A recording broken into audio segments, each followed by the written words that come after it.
কবুল হবে না। মুনাফিকদের নামাজ রোজা হজ যাকাত কিছুই কবুল হয়নি, মুশরিকদেরও কবুল হবে না। অতএব ঈমান এমন একটা জিনিস, ঈমান ছাড়া আমল কবুল হবে না, আর আমল ছাড়া ঈমানও বাঁচবে না। অতএব আমার আল্লাহ বলছেন ইল্লাল্লাযীনা আমানু, নিশ্চয়ই যারা ঈমান এনেছে, ওয়া আমিলুস সালিহাতি, এবং ভালো আমল করেছে, ওয়াতাওয়াসাউ বিল হাক্কি, একজন আরেকজনকে হকের দাওয়াত দিয়েছে, ভাই এইটা করো, ওইটা করিও না, এটা খারাপ জিনিস রুখে যাও, এটা ভালো জিনিস আগে বাড়ো। বন্ধুরে আমার, এইভাবে যে দাওয়াতের কাজ করেছে, শুধু তাই নয়, ওয়াতাওয়াসাউ বিল হাক্কি ওয়াতাওয়াসাউ বিস সাবরি, এবং একে অপরকে সবরের দাওয়াত দিয়েছে, ধৈর্য ধরার দাওয়াত দিয়েছে। হে ভাই, তোমরা সবর করো, আল্লাহ আমাদের সঙ্গে রয়েছেন। এবং আল্লাহ বলেছেন ইন্নাল্লাহা মা'আস সাবিরিন, নিশ্চয়ই আল্লাহ ধৈর্যশীলদের সঙ্গে রয়েছেন। তাহলে আমল করো, কটা কথা? চারটা কথা। ঈমান আনো, আমল করো, একে অপরকে হকের দাওয়াত দাও, একে অপরকে সবরের দাওয়াত দাও, তাহলে তুমি জান্নাতে যাবে, না হলে তুমি ক্ষতিগ্রস্তর ভিতরে। একটা উদাহরণ দিব। প্রথমে ওই কথাটা আরেকবার মনে পড়িয়ে দিই। আল্লাহ প্রথমে বললেন সবাই তোরা জাহান্নামী, শুধু বেঁচে যাবে কে? যে চারটা কাজ করবে, ঈমান আনবে, আমল করবে, একে অপরে হকের দাওয়াত দেবে, একে অপরে সবরের দাওয়াত দেবে। বাস, চারটা কাজ যে করবে বেঁচে যাবে। এখন একটা উদাহরণ দিব। আপনাদের এটা সাহেবগঞ্জ জেলা না? না পাকুড়? সাহেবগঞ্জ। সাহেবগঞ্জ জেলাতে জেলা ডিসি বলেন, আমাদের ডিএম বলেন, ডিস্ট্রিক্ট ম্যাজিস্ট্রেট, আপনারা ডিসি ডিস্ট্রিক্ট কালেক্টর, উনি ঘোষণা দিয়েছেন সাহেবগঞ্জ জেলাতে 2000 পুলিশ নেওয়া হবে বা মিলিটারি ফোর্স নেওয়া হবে। 2000 লাইন দিতে হবে কোথাও না, পাকুড়ে কিংবা সাহেবগঞ্জে। তো 2000 চাকরি আর 10,000 ছেলে গিয়েছে, পাবে তো 2000 কিংবা 200। কিন্তু শর্ত দিয়েছে পেপারে কি? 1 নম্বর দিয়েছে মাধ্যমিক পাস হতে হবে, কম করে তাকে মাধ্যমিক পাস হতে হবে, 10 ক্লাস পড়নেওয়ালা হতে হবে। 2 নম্বরে হচ্ছে কম করে 5 ফুট 10 ইঞ্চি হাইট হতে হবে। 3 নম্বরে হচ্ছে তার সিনাটা 36 ইঞ্চি কম করে হতে হবে। 4 নম্বরে হচ্ছে 53 কেজি ওজন হতে হবে। একবারে 53 থেকে 54 55 চলবে, কিন্তু 52 চলবে না। 36 ইঞ্চি জায়গা 35 চলবে না, 37 38 চলবে। মাধ্যমিক মানে 10 জামাতের পাস হতেই হবে, এর থেকে নিচে চলবে না। উচ্চ মাধ্যমিক দিয়ে এমএ চলবে। এই রকম 3টে নয় 4খানা শর্ত দিয়েছে। 5 ফুট 10 ইঞ্চির নিচে চলবে না, 5 ফুটের জায়গায় 6 ফুট হলে চলবে। সব ছেলে হাজির হয়ে গেছে। এবার আপনারা বলেন, বিচার করেন। একটা ছেলে, তার 53 কেজি ওজন, ঠিক আছে, 36 ইঞ্চি সিনা, ঠিক আছে, 5 ফুটের জায়গায় 6 ফুট হাইট, ঠিক আছে, কিন্তু বন্ধুরে সেই স্কুলের মুখ দেখে নাই, চলবে না। 2 নম্বর, ছেলেটা বিএ পাস, 5 ফুট 10 ইঞ্চি হাইট, 36 ইঞ্চি সিনা, কিন্তু ওজন হলো 45 কেজি, চলবে না। 3 নম্বর ছেলেটা 36 ইঞ্চি তার সিনা, বিএ পাস, 53 কেজি ওজন, হাইটটা 1.5 ফুট, চলবে না। এরপরে চলে আসেন 4 নম্বরটা, তার হাইট ঠিক আছে, ওজনও ঠিক আছে, সার্টিফিকেট ঠিক আছে, কিন্তু বাঁশের মতো সরু, মাত্র 23 ইঞ্চি তার সিনা চলবে না। যে কোনো একটা যদি বাদ চলে যায় ওই ছেলেটা যেমন চাকরি পাবে না, যে কোনো একটা যদি বাদ চলে যায় ওই ছেলেটা যেমন চাকরি পাবে না, যে কোনো একটা যদি বাদ চলে যায় ওই ছেলেটা যেমন চাকরি পাবে না। তো আমার আল্লাহ বলতেন সারা পৃথিবীর লোক জাহান্নামে ঢুকছে, কিন্তু যার ভিতরে 4টা গুণ আছে সে বেঁচে যাবে। তবে 4টাই গুণ থাকতে হবে, একটা যদি বাদ চলে যায় তো চলবে না। সেই 4টা গুণ কি? ইল্লাল্লাযীনা আমানু, ঈমানদার হতে হবে, ওয়া আমিলুস সালিহাতি, ভালো আমল করনেওয়ালা হতে হবে, ওয়া তাওয়াসাউ বিল হাক্কি, হক বলনেওয়ালা হতে হবে, ওয়া তাওয়াসাউ বিস সবরি, এবং সবরের দাওয়াত দেনেওয়ালা হতে হবে। একটা ছেলে ঈমান এনেছে, আমল করেছে, হকের দাওয়াত দেয়নি, ওই ছেলেটাও ক্ষতিগ্রস্তর মধ্যে জাহান্নামে। একটা মানুষ ঈমান এনেছে, আমল করেছে, সবরের দাওয়াত দিয়েছে, হকের তা দেয়নি, সেও কিন্তু বিপদের মধ্যে আছে। একটা ছেলে ঈমান এনেছে, হকের দাওয়াত দেয়, সবরের দেয়, নিজে আমল করে না, সেও বিপদে আছে। একটা ছেলে আমল করে, হকের দাওয়াত দেয়, সবরের দেয়, বেঈমান ঈমান আনছে না, এও ক্ষতিগ্রস্তর মধ্যে থাকবে। তাহলে তাবলীগ কত জরুরি, তাবলীগ কত আপনার গুণ, তাবলীগ কত আপনার আমার কাছে জরুরি। আমার আল্লাহ বলছেন যদি জাহান্নাম থেকে বাঁচবি 4টা গুণে গুণান্বিত হয়ে যায়।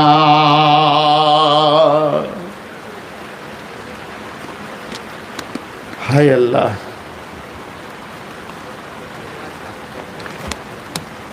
না লাগবে না, ওষুধ খাই তো ওই জন্য আমাকে পানি খেতে হয়।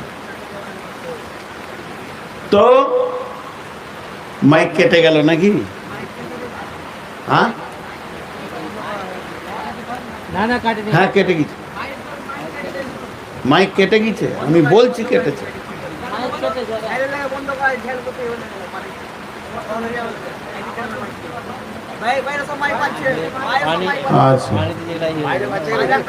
না কেটেছে বলে আমি যে দোষ দিচ্ছি তা নয়, মাইকওয়ালার সাহস আছে ভাই, এত পানিতে মাইক চালাইছে, ধন্যবাদ, আল্লাহ তোমাকে ভালো করুক। কারণ নেগেটিভ পজিটিভ কখন কি ঘটবে কোনো ঠিক নাই। আমার চোখের সামনে ওখানে আগুন জ্বললো, আপনারা খেয়াল করেননি, আগুন জ্বলে 2খানা বাল্ব বন্ধ হয়েছে, 6খানা। তো এটা ভয়ের টাইম, তারপরেও আল্লাহ চালিয়ে নিচ্ছেন। তো এখন 12টা বলছেন, আমার তো ইচ্ছে যে আরও 10-15 মিনিট আগে ছেড়ে দেন, কারণ এটাতে এমন কিছু নাফা হবে না, বাস যা হবার হয়ে গেছে, আল্লাহ যেটুকু কবুল করা করেছে, এরপরে জিদ করে ওই 12টাই করা এটাও খারাপ, বাস হয়ে গেল, যথেষ্ট, ছেড়ে দেয়াই ভালো। তো আমি আপনাদের সামনে আর ছোট ছোট 2টি কথা বলে নিই যে একে অপরে হকের দাওয়াত দিতে হবে। দেখেন এখন তো আর নবী নাই, নবী নাই, আর নবী শেষ হয়ে গেছে, চলে গেছেন, আমাদের নবীকে আল্লাহ নিয়ে নিয়েছেন, জমা রেখেছেন, কিন্তু জামানা চলছে নবী মুহাম্মদ সাল্লাল্লাহু আলাইহি সাল্লামের জামানা। অতএব এখন যদি আপনাকে আমাকে বেঁচে থাকতে হয় ঈমান নিয়ে, আপনি আমাকেও বলবেন, অনেকে ভাবতে হয়তো মৌলবীদের কোনো ভুল হয় না, এটা ভুল ধারণা, হবেই ভুল। আমিও তো মানুষের ভিতরে রে ভাই, আমি তো ফেরেশতার ভিতরে নেই, আমার ভিতরে সব রকমই গুণ আছে। আমি 2 পাতা পড়েছি, আপনি 2 পাতা পড়েননি, তা আমার যে ভুল হবে না এটা নয়। তো তাবলীগ করতে হবে, একে অপরকে বলতে থাকতে হবে, বলতে থাকতে হবে। কও কথা কও, কও কথা কও একটা বইয়ের নাম, সেই বইটা তুমি আমি যদি পড়ি তো বুঝতে পারবেন যে একে অপরে বলতে থাকো, বলতে থাকো, বলতে থাকো। এক মুসলমান অপর মুসলমানের আয়না। আমরা যদি একে অপরকে না বলি, এই যেটুকুই চলছে দুনিয়াতে, তাবলীগি জালসা, মাদ্রাসা, জুমার খুতবা, মাদ্রাসা জালসা যাই চলছে, এইটুকু আছে বলি এখনো ঈমানটা টিকে আছে। এইটুকু যদি ছেড়ে দেওয়া যায় তাহলে মানুষ গরু ছাগলের মতো হয়ে যাবে। জি, এবার আল্লাহ কি বলছেন? বিসমিল্লাহির রহমানির রহিম। শুধু তরজমাটা তুনিয়ে ছেড়ে দেব। যে আয়াতটা পড়েছি আপনাদের সামনে, আল্লাযীনা আমানু ওয়া হাজারু ওয়া জাহাদু ফি সাবিলিল্লাহি বিআমওয়ালিহিম ওয়া আনফুসিহিম আ'যামু দারাজাতান ইনদাল্লাহি ওয়া উলাইকা হুমুল ফাইজুন। জি, আল্লাযীনা আমানু, যারা ঈমান আনলো, ওয়া হাজারু, ঘর ছেড়ে দিল, ওয়া জাহাদু ফি সাবিলিল্লাহ, এবং আল্লাহর রাস্তায় বেরিয়ে গেল। গুণগুলো দেখেন, 1 নম্বরে তারা ঈমান আনবে, 2 নম্বরে তারা সেই ঈমানটা আর একজনকে দেওয়ার জন্য বাড়ি থেকে বের হয়ে যাবে, 3 নম্বরে করবে কি, আল্লাহর দ্বীনকে বাঁচানোর জন্য সে আল্লাহর রাস্তায় বেরিয়ে যাবে।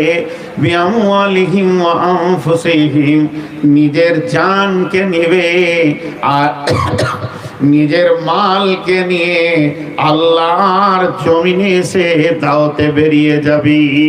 সে আল্লাহর দ্বীনের কাজের জন্যে, তাবলীগের জন্যে, আল্লাহর দ্বীনকে আগে বাড়ানোর জন্যে সে ঘর থেকে বের হয়ে দ্বীনের কাজে বেরিয়ে যাবি। কাজ হলো 5টা, গুনেলেন। 1 নম্বরে তারা ঈমান আনবে, 2 নম্বরে তারা ঘর ছাড়বে সেই ঈমানটা আর একজনের কাছে পৌঁছানোর জন্য। আল্লাযীনা আমানু ওয়া হাজারু ওয়া জাহাদু ফি সাবিলিল্লাহ, এবং সে জিহাদ করবে, আল্লাহর রাস্তায় কোশিশ চালিয়ে যাবে, দ্বীনকে বাঁচানোর জন্যে, কোরআনকে বাঁচানোর জন্যে।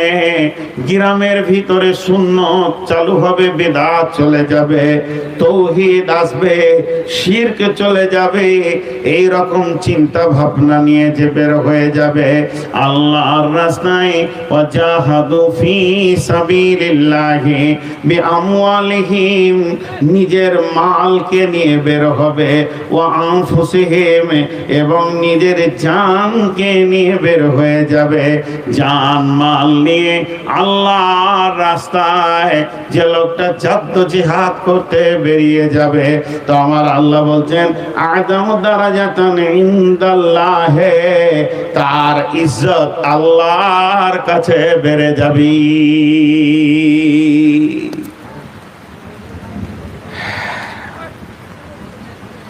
আ'যামু দারাজাতান ইনদাল্লাহ ওয়া উলাইকা হুমুল ফাইজুন, এবং আর কি হবে, এরাই আল্লাহর কাছে সফল কাম হয়ে যাবি। আল্লাহর রাস্তায় জান মাল নিয়ে বেরিয়ে গেল, জিহাদ করলো দ্বীনকে বাঁচানোর জন্যে, তো আল্লাহর কাছে ওর সম্মান বাড়বে। হাজি, আপনাদের এলাকায় এমএলএ আছে, এমপি আছে, যে এমএলএটা জিতেছে, যে এমপিটা পাস করেছে, সে দিল্লিতে থাকছে, তার কোয়ার্টার দিয়েছে সরকার, তাকে থাকার জায়গা দিয়েছে, তার ছেলে মেয়েকে খাবার দেবে, সিকিউরিটি দিচ্ছে, পড়াশোনা ফ্রি, হসপিটাল ফ্রি, চিকিৎসা ফ্রি, মাসের ভাতা, আবার প্লেনে চেপে আর দেশে আসবে, রেল ফ্রি, প্লেন ফ্রি, সব খালি তাকে এত সম্মান দিচ্ছে। কেন? যে ওই লোকটা বাড়ি বাড়ি দরজায় দরজায় গিয়ে মানুষকে বুঝিয়ে সরকারকে টিকিয়ে রেখেছে। তাহলে সরকারের কাজ করলে যদি এতটা সম্মান পায় একটা সাধারণ মানুষ, তাহলে আল্লাহর কাজে যে জমে থাকবে, মানুষকে গায়ে হাত দিবার বলবে, ভাই হারাম ছাড়ো, চলো মসজিদে চলো, আল্লাহর দ্বীনের জন্য চলো, চলো রোজা রাখো, চলো যাকাত দাও, এইভাবে যে আল্লাহর দ্বীনের কাজ করবে, তো তার সম্মানটা কি আল্লাহ কমাবেন? জি না, তার সম্মান আল্লাহ বাড়াবেন। তা আল্লাহর কাছে তার সম্মান বেড়ে যাবে। আ'যামু দারাজাতান ইনদাল্লাহ ওয়া উলাইকা হুমুল ফাইজুন, এবং এই লোকগুলি সফল কাম হবে। সফল কাম বলেছেন যিনি, তিনি আল্লাহ বলছেন সফল কাম হবে। আপনার সাথে আমার সম্পর্ক বেড়ে গেছে, আর কারোর সাথে সম্পর্ক বেড়ে গেছে, সরকারের সাথে সম্পর্ক বেড়ে গেছে, ডিএমএসডি এর সঙ্গে সম্পর্ক বেড়ে গেছে, কিন্তু তার থেকে ভেবে দেখেন স্বয়ং আল্লাহর সঙ্গে আপনার সম্পর্ক বেড়ে গেছে। যখন আল্লাহর কাছে আপনার ইজ্জত বেড়ে যাবে, আল্লাহর কাছে যখন আপনার সম্মান বেড়ে যাবে, আল্লাহর কাছে যখন আপনার ইজ্জতের পরিধি ওপর দিকে উঠে যাবে, তখন কি ঘটবে একটা ভেবে দেখেন। আল্লাহ আপনাকে সম্মানী করবেন। ইবাশশিরুহুম রাব্বুহুম বিরাহমাতিন মিনহু রিজওয়ানিন ওয়া জান্নাতিন লাহুম ফিহা নাঈমুম মুকিম। আল্লাহ বলছে শুধু এইটুকুই দিব না, তোর সম্মান বাড়বে, সফল কাম হবে। এই পর্যন্ত শেষ নয়, আরো তিনখানা সুসংবাদ রয়েছে। যারা এই তবলিগের কাজ করবে তাদের জন্য আমার আল্লাহ বলছেন ইবাশশিরুহুম রাব্বুহুম বিরাহমাতিন মিনহু, তাদের রবের তরফ থেকে তাদের উপরে সুসংবাদ হচ্ছে আল্লাহ তাদের উপরে রহমত নাজিল করবেন এবং শান্তির বার্তা দেবেন। শুধু দুনিয়াতে নয়, আখিরাতেও শান্তি, কবরে শান্তি, পুলসিরাতে শান্তি, কিয়ামতের ময়দানে শান্তি, দুনিয়ার উপরে শান্তি। সারা পৃথিবীর লোক আমল করে কেউ জান্নাতে যেতে পারবে না। বিশ্বনবী বললেন আল্লাহ রহমত ছাড়া। সাহাবীরা জিজ্ঞাসা করলেন ইয়া রাসূলুল্লাহ আপনি? নবীজি বললেন আমিও আল্লাহ রহমতের প্রত্যাশী, কিন্তু যারা দিনের কাজ করবে দেখেন রহমতটা কত অটোমেটিক। আমার আল্লাহ বলছেন ইবাশশিরুহুম রাব্বুহুম বিরাহমাতিন মিনহু, যারা আমার তাবলীগের কাজ করবে, যারা মানুষকে দরজায় দরজায় গিয়ে হাত ধরে নিয়ে এসে মসজিদে দাঁড় করাবে, তাদের উপরে আমার রহমত থাকবে। ওয়া রিজওয়ানিন ওয়া জান্নাতিন লাহুম ফিহা নাঈমুম মুকিম। শুধু এই পর্যন্ত নয়, আমি রব তাদের উপরে রাজি থাকবো। এখন আমরা যতগুলি লোক বসে আছি, আল্লাহ রাজি আছে কিনা সন্দেহের মধ্যে আছি। আমরা ঈমান রাখি, ইয়াকিন রাখি, ধারণা রাখি যে আল্লাহ রাজি আছেন। আল্লাহ রাজি থাকতেও পারে, না পারে আমাদের যে আচরণ। কিন্তু আমার আল্লাহ বলছেন তোরা যখন তাবলীগের কাজ করবে, ওয়ারিজওয়ানি ওয়া জান্নাতিল লাহুম নাঈমুম মুকিম, আমি তোদের উপরে রাজি থাকবো এবং তোদেরকে এমন একটি জান্নাতে দিব রে, যে জান্নাতটা হলো স্থিতিশীল জান্নাত, নাঈমুম মুকিম। তার মানে আজকে আমার বয়স 53, আগামী বছরে বলবো 54, পরের বছরে বলবো 55। পৃথিবীতে এক্সপায়ার হয়, ডেট চলে যায়। গত বছরে যে লিচুগুলো আছে এ বছরে খেতে পারবেন না, শুকিয়ে যাচ্ছে। গত বছরের আম এ বছরে সে স্বাদ দেবে না। এই বছরের আম যেগুলো ধরবে অত্যন্ত মিষ্টি স্বাদ পাবেন। কিন্তু জান্নাতে তা নয়, কোটি কোটি বছর চলবে, এর স্বাদ কোনোদিন বিগড়বে না। এর জন্য আল্লাহ বলছেন নাঈমুম মুকিম খালিদিনা ফিহা আবাদা, সেখানে তোরা থাকবে চিরদিন, আবাদান আবাদা, আর তাদেরকে বের হতে হবে না। খালিদিনা ফিহা আবাদা, আর সেখানে চিরদিন তোদের থাকার জায়গা আমি বানিয়ে দিব। তাজরি মিন তাহতিহাল আনহার খালিদিনা ফিহা, আর সেখানে নহর কুল কুল কুল কুল করে বইছে। এই জায়গায় তোরা চিরদিন থাকবে। যখন তোরা জিন্দেগিতে 5টা কাজ করবে, আমি আল্লাহ তোদেরকে 5খানা প্রাইজ দিব। 1 নম্বর হলো ঈমান আনবে, 2 নম্বর হলো ঈমানটা পৌঁছানোর জন্য তুমি ঘর ছাড়বে। আল্লাযীনা আমানু ওয়া হাজারু ওয়া জাহাদু ফি সাবিলিল্লাহ, আল্লাহর দ্বীনকে বাঁচানোর জন্য তুমি জিহাদ করবে। বিআমওয়ালিহিম ওয়া আনফুসিহিম, নিজের সময়, জান এবং মালকে নিয়ে। তো আল্লাহ বলছেন আ'যামু দারাজাতান ইনদাল্লাহ, আমার কাছে তোর সম্মান বাড়বে। 2 নম্বরে আ'যামু দারাজাতান ইনদাল্লাহি ওয়া উলাইকা হুমুল ফাইজুন, এবার তোমরা দ্বিতীয় হচ্ছে সফল কাম হবে। ইবাশশিরুহুম রাব্বুহুম, তোমাদের রবের তরফ থেকে আরো সুসংবাদ লাও, বিরহমাতিন তোদের আল্লাহ রহমত বর্ষণ হবে, ওয়া রিজওয়ানি ওয়া জান্নাতিন লাহুম ফিহা নাঈমুম মুকিম, আল্লাহ রাজি থাকবেন এবং স্থিতিশীল জান্নাত দেবেন। কত সুন্দর কথা আল্লাহ বললেন। এই দাওয়াতের কাজ করলে, তাবলীগের কাজ করলে, তাবলীগের কাজ যখন আমরা করব তো আল্লাহ তাবারক ওয়া তাআলা আমাদেরকে এত কিছু দেবেন। মাদ্রাসা বলেন, খুতবা বলেন, জলসা বলেন, যা চলছে পৃথিবীতে সব তাবলীগ, সব তাবলীগ। জমিয়ত বলেন, যুব জমিয়ত বলেন, পত্রিকা চলছে, কত রকম ইসলামকে বাঁচানোর জন্য হাজারো তাবলীগ চলছে বিশ্বজুড়ে। কিন্তু কোন তাবলীগটা কেউ দাবি করতে পারবে না যে আমি 100% তাবলীগ করছি, 100-তে 100 তাবলীগ করছি।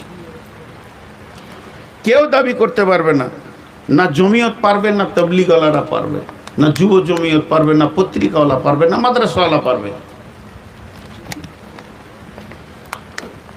সবাই বলবে দিনের কাজ করছি, কিছু চেষ্টা করছি, কিন্তু 100-তে 100 দাবি করতে কেউ পারবে না। একজন পারবে দাবিটা করতে, সেটা কে?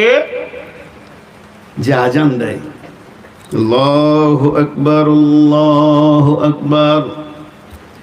আজানটা হলো 99% লয়, 100-তে 100 তাবলীগ। কে বলেছেন? কে বলেছেন? বিশ্বনবী বলেছেন। বিশ্বনবী বলেছেন, আল্লাহুম্মা রব্বা হাযিহিদ দাওয়াতি তাম্মা, এটাই হলো পরিপূর্ণ দাওয়াত। কিন্তু তাবলীগ সারা বিশ্ব জুড়ে প্রথম তাবলীগ যিনি করেছেন তিনি আল্লাহ। আলাস্তু বিরাব্বিকুম, আমি কি তোমাদের প্রভু নয়?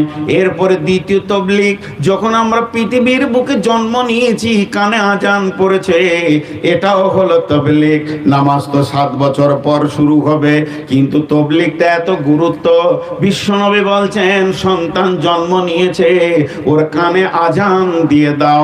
মা আর বাচ্চা জয়েন্ট রয়েছে নাভিতে, যখন থাকতে দাও। গাছের সঙ্গে বোঁটা লেগে আছে ফলের, থাকতে দাও। যখন তুমি বোঁটাটাকে কেটে গাছকে আলাদা করে দেবে আর ফলকে আলাদা করে দেবে, মাকে আলাদা করবে, বাচ্চা আলাদা করবে, সঙ্গে সঙ্গে ওর কানে আজান দিয়ে দাও। তাহলে তাবলীগটা কত গুরুত্ব। আল্লাহ প্রথমে বলেছেন আলামে আরাতে আলাস্তু বিরাব্বিকুম, আমি কি তোমাদের প্রভু নয়? এটা প্রথম তাবলীগ। দ্বিতীয় তাবলীগ হচ্ছে কানে আজান পড়ে গেল, এটা দ্বিতীয় তাবলীগ। তারপরে সারা বিশ্ব জুড়ে প্রতিদিন 5 বার আমার রব তার গোলামকে দিয়ে তাবলীগ করে। আজান দেয়, ওদের ডাক, হাইয়া আলাস সালাহ। এত ডাকার পরও এদেরকে যখন পাওয়া যায় না, আল্লাহ তাবারক ওয়া তাআলা বলছেন ফায়ুআযিবুহুল্লাহুল আযাবাল আকবার ফাযাক্কির ইন্নামা আনতা মুযাক্কির লাসতা আলাইহিম বিমুসাইতির। নবী হে, তোমাকে বলতে বলেছি, বলে দাও। তুমি বলে দিয়ে শেষ করে দাও। যদি না মানে এরপরে ফিরে চলে যায়। তোমাকে তো আমি দারোগা করিনি, প্রশাসন ক্ষমতা দিইনি। তুমি বলতে বলেছি, তুমি বলে দেবে, তুমি বলনেওয়ালা, কিন্তু প্রশাসন ক্ষমতা তোমাকে আমি দিইনি যে কাউকে চাপকিয়ে মসজিদে আনবে। তবে যদি তোমাকে কথা শোনার পর ইল্লা মান তাওয়াল্লা ওয়া কাফার, এত কথা শোনার পরও যদি সে মসজিদে না আসে, তাহলে তুমি তাকে একটা সুসংবাদ দিয়ে দাও, ফায়ুআযিবুহুল্লাহুল আযাবাল আকবার, আল্লাহর কঠিন আযাবের খবর তার কাছে পৌঁছিয়ে দাও। ইন্না ইলাইনা ইয়াবাহুম, বিশ্ববাসী রে আমার কাছে ফিরে আসতেই হবে। সুম্মা ইন্না আলাইনা হিসাবাহুম, তোকে তোর জীবনের হিসাব দিতে হবে। তখন নূর মুহাম্মদকে বলা হবে, নূর মুহাম্মদ কতটা তাবলীগ করেছিলি বল, আর কতটা আমল করেছিলি বল। দুটোই কিন্তু প্রশ্নের সম্মুখীন হতে হবে। হায় আল্লাহ, কথা তো অনেক, পরিস্থিতি প্রতিকূল, অনুকূল নয়। আর এটাই আল্লাহর পছন্দ, আর আল্লাহর পছন্দকে হেসে মেনে নিতে হবে। এটা গোলামের কাজ। তো আজকে এই দাওয়াতে তাবলীগের জলসা, তাবলীগটা কত গুরুত্ব। এটা পিঁপড়ে, জি পিঁপড়ে, কত কত ছোট প্রাণী, জি পিপুলিকা, আল্লাহ তার নামে কোরআনে একটা সূরা আনলেন শুধু তাবলীগের জন্য। প্রতিটি সূরার নামকরণের ভিতরে সেই সূরাতে তার ঘটনা আছে, সেই সূরাতে তার ঘটনা আছে। তাহলে ওখানে কি ঘটনা আছে? قالت مساكنكم لا يهتمنكم سليمان وجنوده। বন্ধুরে আমার, পিপলিকার দলগুলো রাস্তা দিয়ে যাচ্ছে, বিড় বিড় করে হাঁটছে। এমন সময় নবী সুলাইমান তার দল বলকে নিয়ে, ঘোড়া নিয়ে ওই রাস্তা দিয়ে হেঁটে চলে যাচ্ছে। এমন সময় ওই পিপলিকার ভিতরে একটা পিপলিকা বলছেন, ইয়া আইয়ুহান নামনাদখুলু মাসাকিনাকুম, হে পিপলিকার দল, তোমরা গর্তে ঢুকে যাও। লা ইয়াহতিমান্নাকুম সুলাইমান ওয়া জুনুদুহু, সুলাইমান এবং তার দল এহতিয়াত করতে পারবে না, তাদের চোখে তোমরা পড়বে না, তাদের ঘোড়ার পায়ে পিষ্ট হয়ে তোমরা মরে যেতে পারো। অতএব তোমরা গর্তের ভিতরে ঢুকে যাও। এই ঘটনাটা আল্লাহকে কত ভালো লেগেছেন, কত আল্লাহকে এটা দামি মনে হয়েছে। আমার রব ওই পিপুলিকার কথাটা কোরআনে তুলে দিয়ে বিশ্ব মানব কুলকে বলছে, আমাদের চোখে আঙ্গুল দিয়ে বলছে, হতভাগার দল, দেখ একটা পিঁপড়ে তার জাতির চিন্তা করছে যে তার বংশ জাতি যেন পদপিষ্ট হয়ে না মরে যায়, তাহলে সে জাতিকে বাঁচানোর জন্য পেরেশান। আর তোকে আমি এত জ্ঞান দিলাম নিজের জাতিকে জাহান্নাম থেকে বাঁচানোর জন্য, তোদের কোনো পেরেশানি নাই। অতএব তাবলীগটা কত গুরুত্ব এখান থেকে তুই বোঝ। একটা পিপলিকা তার জাতির জন্য যদি এটা করতে পারে, হে মানব কুল, তুমি তোমার জাতির জন্য চিন্তা করো। জি, কত সুন্দর করে আল্লাহ বলেছেন। তা আজকে আমাদের কাছে তাবলীগ নাই, শেষ হয়ে গেছে, আছে সামান্য রয়েছে। তো আমরা দাওয়াতের কাজ করব ইনশাআল্লাহ। সবাই বলি ইনশাআল্লাহ।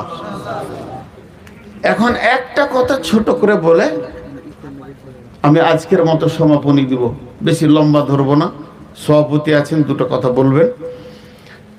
সেটা হচ্ছে কি, তাবলীগ সম্পর্কে যে বায়ানটা আজকে ধরেছিলাম এই পর্যন্ত আমি সমাপ্তি করে দিলাম। টোটালটা 1 মিনিটে বলে দিই। তাবলীগ ফরজে আইন, করতেই হবে। যার কাছে যতটা ইলম আছে ও অতটা পৌঁছাবে। দিন আমানত, দিন পৌঁছাতে হবে। জিন্দেগি আমানত, জিন্দেগিকে ঠিক জায়গায় ব্যয় করতে হবে।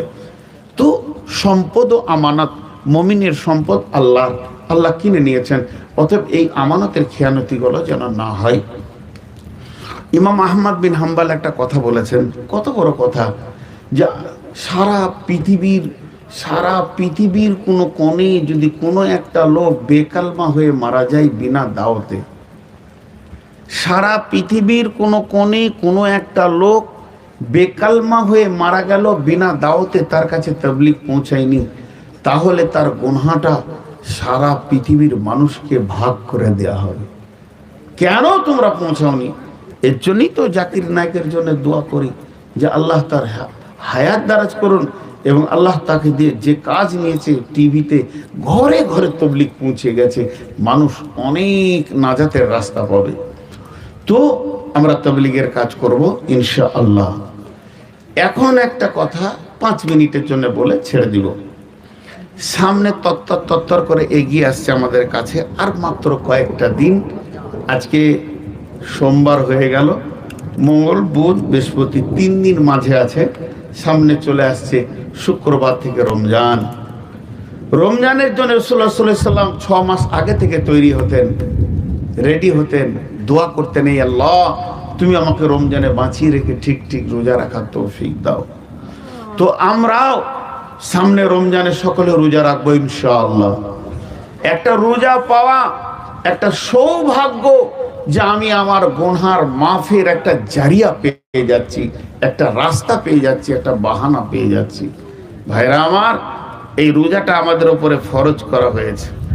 বিসমিল্লাহির রহমানির রহিম। ইয়া আইয়ুহাল্লাযীনা আমানু কুতিবা আলাইকুমুস সিয়ামু কামা কুতিবা আলাল্লাযীনা মিন ক্বাবলিকুম লাআল্লাকুম তাত্তাকুন। হে ঈমানদারেরা, তোমাদের উপরে রমজান মাসে রোজাকে ফরজ করে দিলাম। লিখিত কুতিবা আলাইকুমুস সিয়াম, তোমাদের উপরে ফরজে আইন করে দিলাম। যতগুলো মুমিন মুসলমান পৃথিবীর বুকে তোমরা বেঁচে আছো, রোজা তোমাদেরকে রাখতে হবে বললে ভুল হবে, রাখতেই হবে। শরীয়তে কোনো ওজর ছাড়া পৃথিবীর কোনো নরনারী মুসলিম এরা রোজা রাখবে না, এ কথা চলবে না। যেমন তোমাদের পূর্বপুরুষেরাও রোজা রেখেছিল, তার মানে এই রোজাটা শুধু নবী মুহাম্মদ সাল্লাল্লাহু আলাইহি সাল্লামের জামানায় নয়, এটা পূর্ব জামানা থেকেই রোজাটা চলে আসছে। কিন্তু ঘটনা হচ্ছে কি, এক এক সময় এক এক রকম রোজা ছিল। কখনো মুহররমের রোজা ফরজ ছিল, কিন্তু রোজাটা কমপ্লিট একদম রূপটা পেল কখন, এই রমজান মাসের রোজা আখিরি নবীর জামানাতে পাওয়া গেল। তাই আমার আল্লাহ বলছেন, এই না খাওয়া ইবাদতটা আমি তোমাদের জন্য বানালাম। যদি একবার বলি আল্লাহ এমন ইবাদত আপনি কেন বানালেন, তো আল্লাহ উত্তরে বলবেন লাআল্লাকুম তাত্তাকুন, যাতে করে তোরা মুত্তাকি হতে পারবি। এটা মুত্তাকি বানানোর রাস্তা। দেখেন, এখন যদি এটাকে বিস্তারিত তাফসীর করা যায় তো এক সময় বুঝতে পারবেন যে আল্লাহ আমাদেরকে এমন একটা ফরমাতে ভরে, ছাঁচে ভরে মুত্তাকি বানিয়ে দিচ্ছেন। যত মানুষ রোজা রাখে, কেউ পানি খায় না, কেউ ভাত খায় না, রুটি খায় না, সারাদিনে বিবির গায়ে হাত দেয় না, সব থেকে বেঁচে থাকে। কেন? ও মুত্তাকি হয়ে গেছে। আল্লাহকে মুত্তাকি বানিয়েছেন, এর জন্যে এ রোজা পৃথিবীতে আসে আমাদেরকে মুত্তাকি বানানোর জন্যে।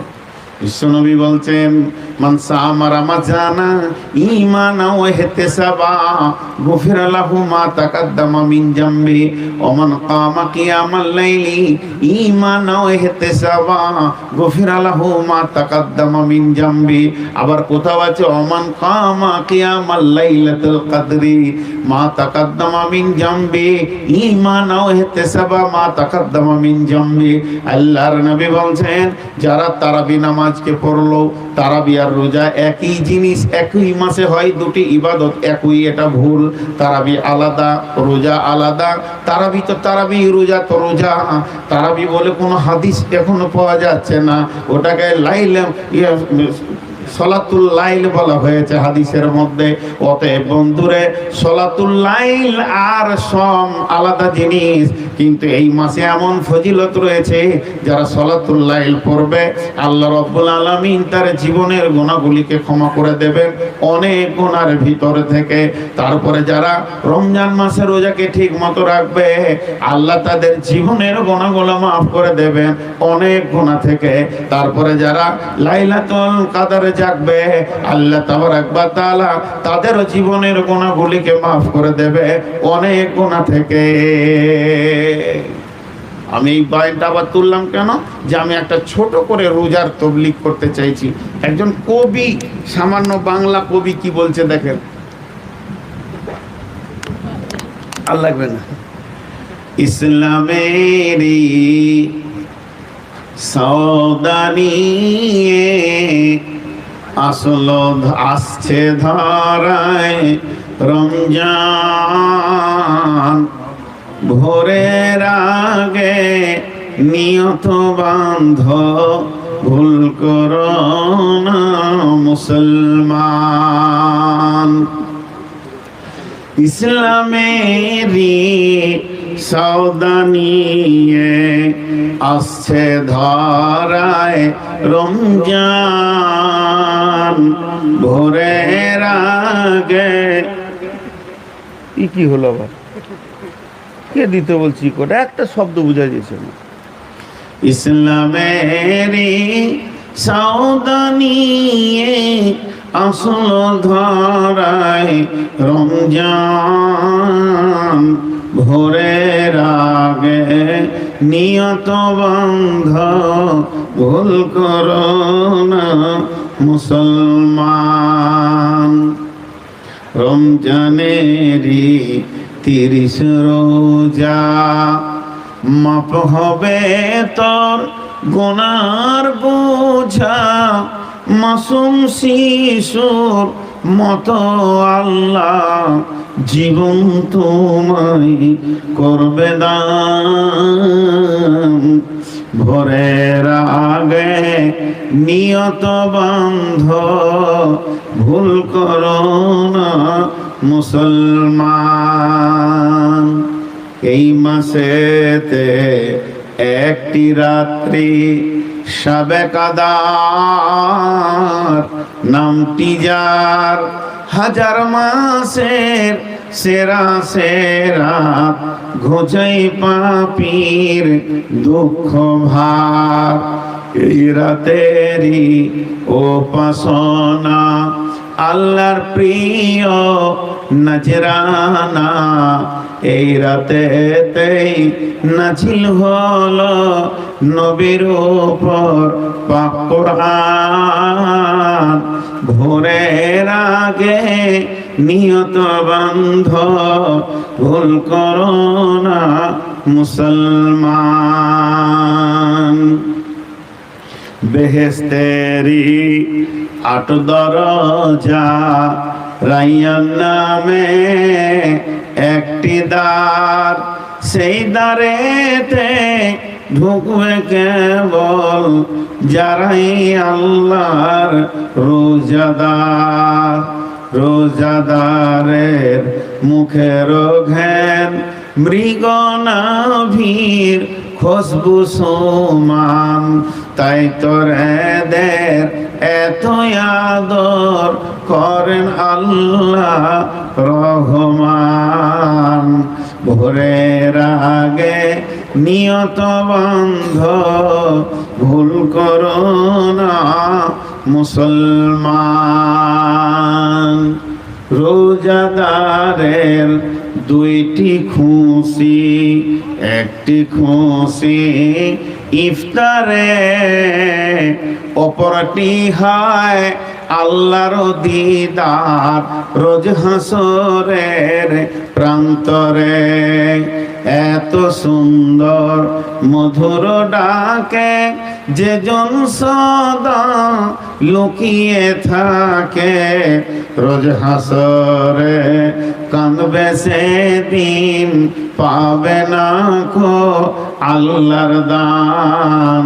ভোরের আগে নিয়ত বান্ধ ভুল করো না মুসলমান। ইসলামেরই সওদা নিয়ে আসছে ধারায় রমজান। ভোরের আগে নিয়ত বান্ধ ভুল করো না মুসলমান। এই মাসটা রমজান মাস বলে মানুষের কাছে ঘোষণা আছে, কিন্তু এই মাসটা শুধু রমজান মাস নয়, এটা রমজান মাস, এটা রহমতের মাস, এটা মাগফিরাতের মাস, নজুলে কোরআনের মাস, জিহাদের মাস। ইসলামের প্রথম জিহাদ রমজান মাসে বদরের যুদ্ধ হয়েছে। আপনার কোরআন নাজিল রমজান মাসে হয়েছে। এটা হেদায়েতের মাস, সম্পূর্ণ হেদায়েত দিতে শুরু করেছেন আল্লাহ রমজান মাসে।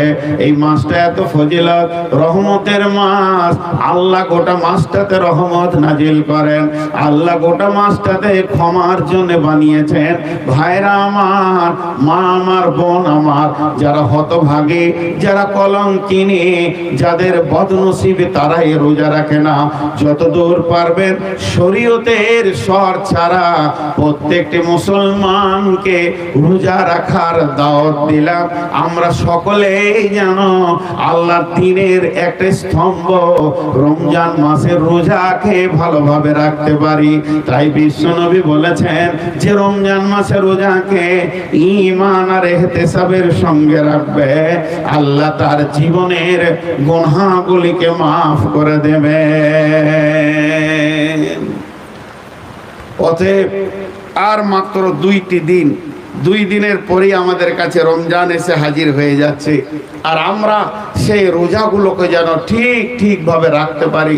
অনেকে অনেক রকম বাহানা করে, অসুখ, গ্যাস, এটা ওটা নানা বাহানা দিয়ে তারা নিজেদেরকে রোজা থেকে বিরতি নিতে চায়। ভাই এটা ভুল ধারণা। এটা আপনি আমাকে বলবেন গ্যাস, আবার মুফতি সাহেবের কাছে ফতোয়া নেই, কখনো ইমাম সাহেবের কাছে ফতোয়া নেই। আচ্ছা আমি যদি বলি যে আমার শরীরের টাল চলছে, তো সে তো বলবে তুমি ফিদিয়া দিয়ে দাও, এটা করো ওইটা করো। কিন্তু আল্লাহ হচ্ছে মেন আপনার অন্তর জানেওয়ালা। কতটা আপনি শরীরে অসুবিধায় আছেন সেটা একমাত্র যিনি জানেন তিনি আল্লাহ। তার কাছে পার পেলে কারো কিছু করার নাই। অতএব এই যে রমজান মাস আমাদের সামনে আসছে, এটা আল্লাহর দয়া, প্রতি বছর আমাদেরকে দিচ্ছেন যে কোনো বাহানাতে আমার যেন গোলামরা জান্নাতে চলে যায়। রোজা যেমন বিগত জীবনের গুনাহকে মাফ করে, আগত জীবনটা কিভাবে চালাবো তার ট্রেনিংটাও রোজা করিয়ে দেয়। রমজান মাসে আমরা হারাম থেকে যেমন বেঁচে থাকি, লাআল্লাকুম তাত্তাকুন, যাতে করে তোমরা মুত্তাকি হয়ে যেতে পারো। আমরা মুত্তাকি হয়ে যাই রমজানে।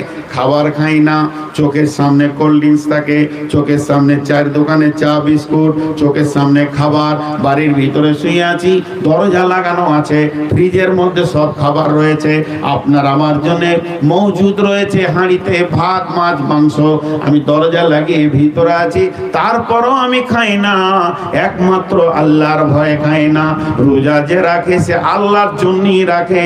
পৃথিবীতে একটাই ইবাদত আছে যেটা লোক দেখানি হয় না, মানুষেরকে দেখিয়ে হয় না। লোক দেখানি যদি রোজা হতো তাহলে আমি বাড়ির ভিতরে খেয়ে নিতাম আর বাইরে এসে বলতাম আমি রোজাদার। কিন্তু বন্ধুরে, যারা রোজা রাখে তারা আল্লাহর জন্যই রাখে। আর এই রোজার বদলা কি? রোজার বদলা জান্নাতুল ফেরদাউস, রোজার বদলা জান্নাতুল নাঈম, রোজার বদলা জান্নাতুল মা। জি না, এমন কোন আল্লাহ বলেননি। আল্লাহ বলেছেন রোজা যে রাখে আমার জন্যই রাখে, আর এর বদলা হলো আমি নিজে। তার মানে আপনি রোজার বদলায় আল্লাহকে পেয়ে যাবেন। আর আল্লাহকে যে পেল সে সবই লুটে নিল, সবই পেয়ে নিল। রোজাদারকে আল্লাহ কত ভালোবাসেন যে জান্নাতে তো জান্নাতীরা আল্লাহকে দেখবেনই দেখবে, কিন্তু খাস করে যারা রোজা রেখেছে আল্লাহর জন্য, এদেরকে আমার রব কিয়ামতের মাঠে মোলাকাত দেবেন। রমজানের রোজা রাখনে ওয়ালাকে মেহশারের ময়দানে আল্লাহর দিদার নসিব হবে। ভাইরা আমার,